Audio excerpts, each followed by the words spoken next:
Question 1. As a registered nurse, I'm now ready to learn how to open an assisted living facility in Florida. First off, thank you for your service, by the way.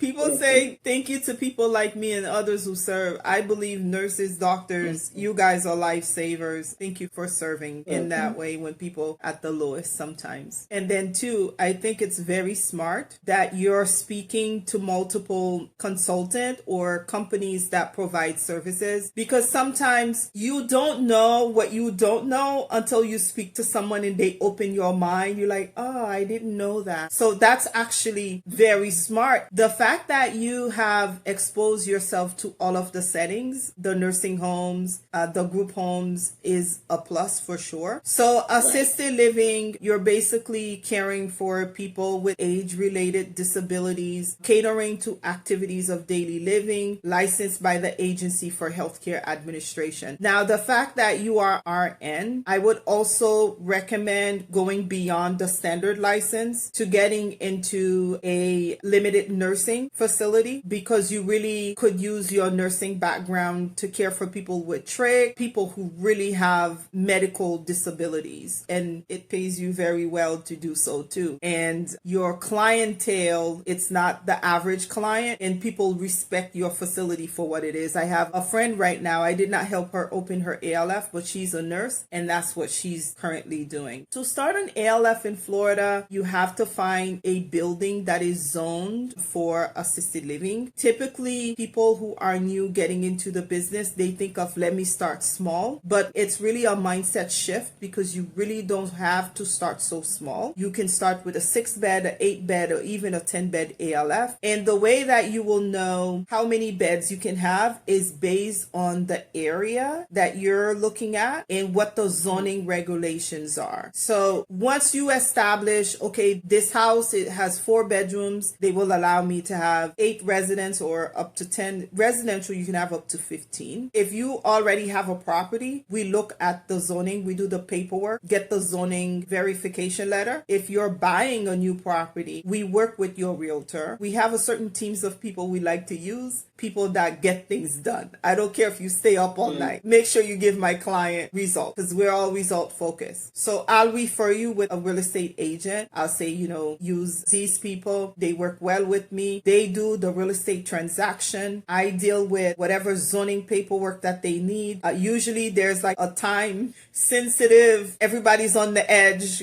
I'm rushing the zoning department, because what we do is we want to make sure if you're not zoned, you're able to get your money back. So sometimes it'd be like 10 p.m. I'm on the phone with the mortgage loan originator, texting the agent, following up on this, following up on that, to make sure the deal keeps moving. So part of the assistance we provide, because we know the internet world could be so confusing and not everybody are good people, even though there's a lot of good people out there. So we provide resources. It's not just the expertise in getting you licensed. It's also, do you need someone that can do your loans? Do you need someone to structure your business? Do you need placement agents after you open? Do you need a dietitian? We'll tell you what you need to do, and then we'll provide you resources. By all means, you use whomever you feel aligned with. You're not required to work with anybody that we send you, but I think it's fair to say, go do this, and to say, by the way, if you want to use these people, here they are. Outside of that, the other thing you would think of is how much money you will need. And it would depend on, for example, if you have to have a new building. So whatever your mortgage loan approval is, that's the new building. The money that I'm referring to is monies for installations, right? For your fire alarm, your fire sprinkler, your generator, your reserve gas systems. Those are minimum installations that have to be done in the house in order to convert it into an assisted living. Now, typically, how much money you need will depend on the square footage of the house. But I have seen like fire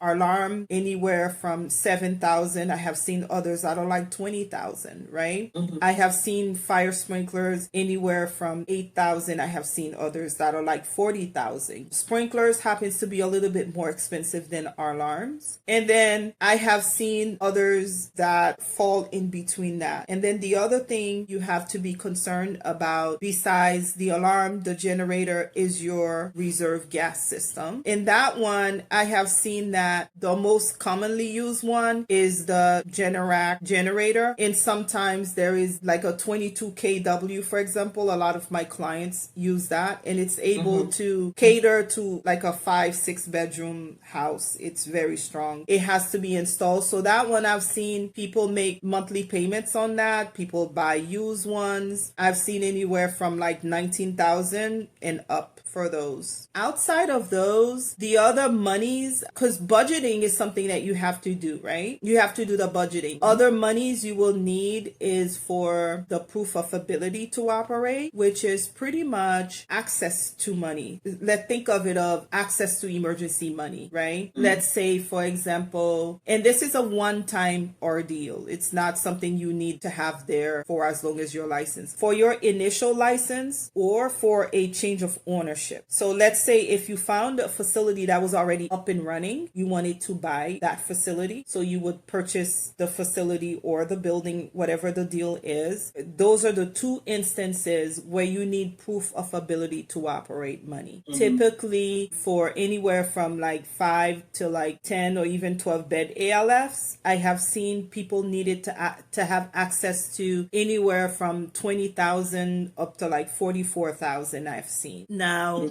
I service clients throughout the state of Florida. I don't go outside of Florida. So all my clients are in Florida because the rules are different. That's just what it is. We don't mix it. We know we are experts in Florida, so we are experts in Florida. So when you show up, if you're opening an ALF in Florida, it's the highest and best knowledge that you will get because everything is specialized for the state of Florida. Outside of the fire sprinkler, fire alarm, the generator, reserve gas, and the proof of ability to operate money, you will need some money to pay for permits, and those are usually not that much. Some money to pay for certain inspection, like the health department inspection. Those are typically not that much either. And to pay for the emergency management plan review. We will do all of those paperwork and documents for you, but there is a fee you pay directly to those departments. And they're usually not that much, but you should consider that when considering your budget. The other thing I would say as well about the proof of ability to operate, it is money that you have access to. For example, if you have a retirement account, you can have the statement to show, hey, I have access to this retirement account. This is how much is in it. God forbid I need it to. I would be able to use that money to satisfy any deficiency that I have. It's money that you have to have access to. One of my clients even did a line of credit. She did not pull the money out just to show she has access to it if needed to. But yeah, that's pretty much wrap up what you would be going through. The process itself takes anywhere from 6 to 8 months, and the same person that helped you find the real estate property will help you find a tenant, because we don't recommend you let that property sit empty carrying that mortgage until we get licensed. It's not required. So you put a tenant on there. I'll tell you what you need to do with your tenant, how to talk to them, how to, who you should pick. And then while the property is rented, we're going through the licensing process. Then once you're licensed, it's just a matter of giving that tenant a 30-day notice,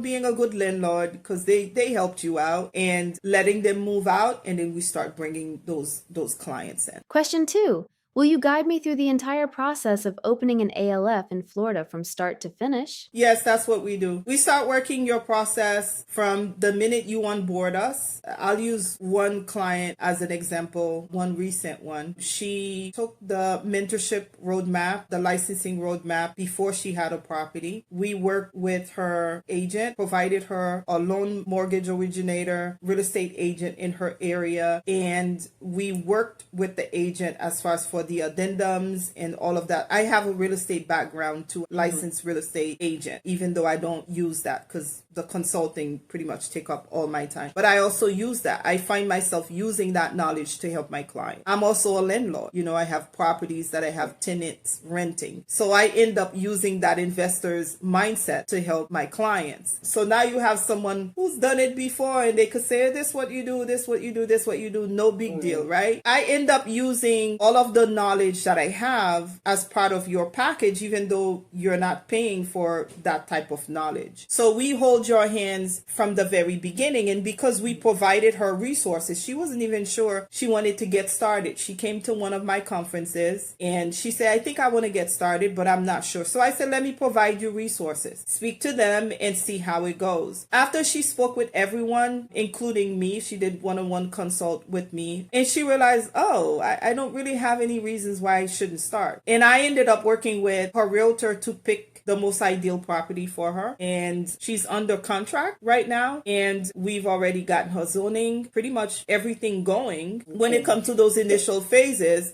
And then once that phase is over, then we transition to the other phase where we will tell you, contact this person, here's what you should do, this is arrange, send us your invoices for those installations, let me take a look. We end up helping you, and then most of the process will be us doing paperwork for you. So we'll need a lot of information. We require you review the paperwork, and we're with you from the very beginning. We educate you on how to get clients, and then getting you licensed. All of our clients get licensed on first inspection. We make sure you have the proper documentations needed. Question 3. Can I open my ALF in a different location and still manage it while traveling back and forth? I managed, so I not only do the consulting, but I also manage. And a lot of things sound good until you start managing and staff don't show up to work. Staff have emergencies, life happens to them, and you're not going to let your business fall apart. You're going to have to be involved in that business. Even if you have enough income to hire people, you want to be able to step in, and you don't want it to be such an inconvenience to where like something terrible have already happened before you're even able to step in. You want to consider how far you are from your business. Of course, you're going to delegate a lot of things. And even with the delegation, you have to be careful. If you're licensed for a 6-bed ALF, really you should be the administrator. You should not go and hire an administrator. Now you can have a staff member that you train to be able to help you. You can even call them your manager. You put them through the training, but carrying that expense is something you really don't have to. So it would depend on the number of beds that you have, because that depends on how much revenue you have coming in gross. Question 4.